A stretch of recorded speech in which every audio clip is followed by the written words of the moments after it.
Joining me now for a quick chat on the SIAM sales report is the President of SIAM, Vikram Kirloskar. Mr. Kirloskar, in terms of the disappointment, at different degrees, because it's been a negative trend, especially the passenger car sales.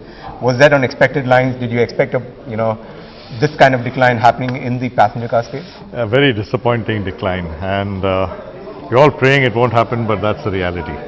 I mean, what was the major factor that happened? I think at a really big level, the growth in the economy has come down, 8, 9%, 7% coming down to 4 plus. That definitely has decreased the, hurt the sentiment, hurt the growth in the industry. Also, you're playing it safe for next year. You're not giving out a growth forecast. I mean, what's the reason behind that? You have the elections coming up. You're expecting overall sentiment to pick up? The growth forecast, what I'm saying for passenger vehicles, if I'm lucky, if I'm praying, it'll be +0. Motorcycles, two-wheelers looks good and positive. Commercial vehicles looks a real challenge again, I think, next year. Unless a lot of the knots in the economy are untied and a lot of the infrastructure products are cleared out and they start moving. Some of them, I believe, have been cleared, so maybe they'll do economic closure and they'll actually start happening. So those things can help. Next year, I expect any government, any party which comes in, I think they all are aware what the situation is. And they all have big economic programs on how to do things. And my request is, first they untie the existing projects.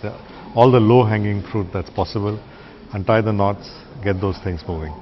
Second is, we have to be a manufacturing-led nation, not just services. So whatever committees that have acted in the last 4 or 5 years, there have been many committees formed by the government in the last 4 or 5 years. And my request to the next government is, irrespective of which government has formed those committees, look at the suggestions from them and see how fast. They've made a lot of good work and good suggestions, how they can be implemented.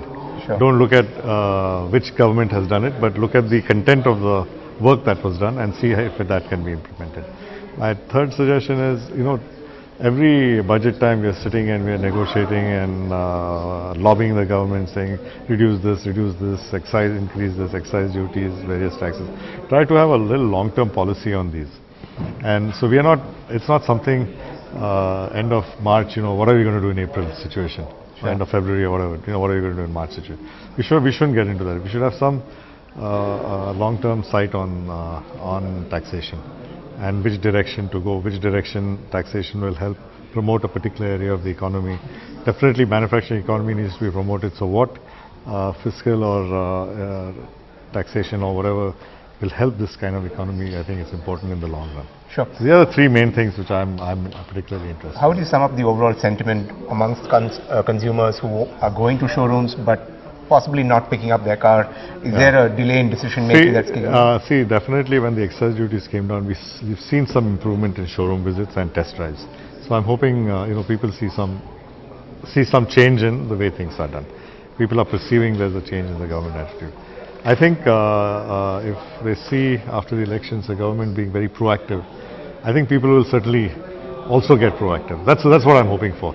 Whatever little bit we've seen Delhi elections, it's like 65, 66% voting. It's fantastic. No? You've never seen these numbers in India ever before. So obviously people are interested in what the political issues in the country are and they want to have a voice in it.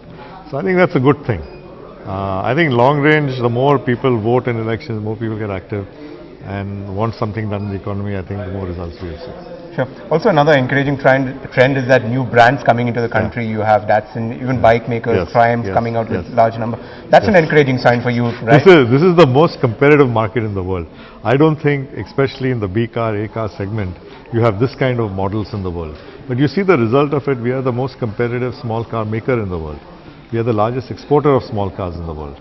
And we are price-wise, quality-wise, every way competitive. That's the result of open competition. And the more open competition we have across the country and the more ease to manufacture, you'll see India becoming an export manufacturing growth country. And continuing to attract more brands into the country itself. Brands, not only automotive spurns a lot of other kinds of manufacturing. Sure. So if you push this, make cars competitive, you'll find machinery competitive. You'll find other things competitive. You'll find tires competitive. You'll find other parts, you'll find the component sector competitive. Sure. So I think it's important to encourage the whole manufacturing sector. Also, one final question on the recent recalls that have happened in the industry.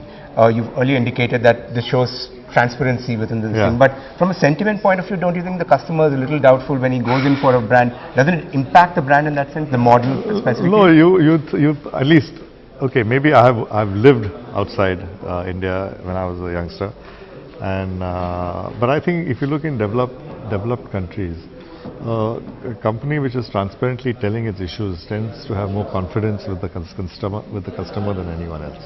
Of course, basic quality is, of course, and reliability is, of course, an issue, but everyone is working on that.